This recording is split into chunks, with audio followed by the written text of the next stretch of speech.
Ryan Woolfenden, you are a very well-known estate agent from Poole on the south coast. Over the last couple of years, your conversion rate's gone from the mid-30s to the mid-60%. How have you done that? Talk to me.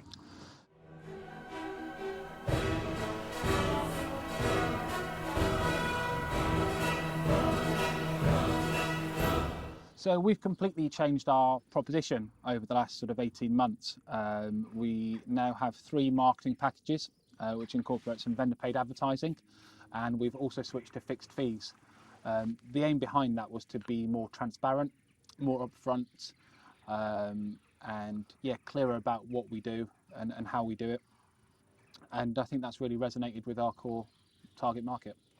So has your fee level gone up, or you just set it to a pound note amount? Yeah, we set it to a pound note amount, but it was based on our average property price sale.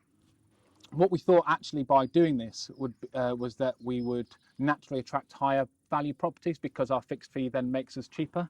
Bizarrely, it's actually gone about £15,000 down. So if we're working at our fees in percentages, it would be up slightly. So whether you're selling a property for £300,000 or £500,000, it's a fixed fee? Yeah. Okay, interesting. Our cost of service is the same. So whether we're selling an £800,000 house or a £200,000 flat, you could actually argue a £200,000 flat is harder because it's usually leasehold, and the sales process is longer. And do you advertise these fees? Yeah. Okay, and we send it out to them before we book the valuation, so they know our fees before we turn up. But in your marketing, are you doing it? Yes, we're about to build something on our website as well. Alex is in the process of doing that for us, but it will be front and centre. Okay, so, and you say that you thought it would encourage higher price properties because their net percentage would be lower, but in fact it's generated more lower business. Do you genuinely believe by putting a fixed fee on a website it has brought you in more free valuation leads? No, but I think it just gets ahead of the time. I think that there used to be this question we'd ask, is that if someone calls up and asks you fees, how do you respond? They just want to know the answer. They don't want some spiel about, oh, well, we usually charge this and all that. So we just decided to be super transparent. Here's our fees. There we are. So really, you're making it easier for people to do business with you? Well, that's the idea. So I read a book about effortless experience, and the idea was to reduce friction, make it easier for people to do business with, and also then handling questions that we could just put front and centre without them having to interact with us. And you genuinely believe that, you say your free vals are up or about the same? Valuations are up. That could be market related rather than our own sort of prowess of being fantastic. But certainly our conversion rate's up. Okay. And is it easier for you on the doorstep to, I mean, you mentioned this thing called vendor paid advertising. I Yes. mean, I'm about to turn 50 and I can remember dropping that in the early 2000s because it was hard work to sell. Yeah. How much are you charging? We've got 3 packages, 300, 500 and 1200. And you're getting that money up front? Yeah. Okay. How are you doing that? Give some tips to the boys and girls out there in estate agency land. One, you've got to ask for it.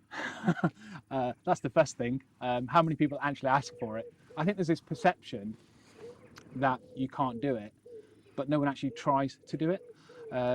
Just before COVID, we were doing some market research with our local market about whether they would pay up front for marketing, and also their attitude towards fixed fees. And 78% of them said they would pay up front for marketing. Okay, so you've got the 3 packages. What do they get for their money on all the packages? Just to give the boys and girls out there. Okay, so we've got Essential Plan, which is professional photography, virtual tours using Matterport,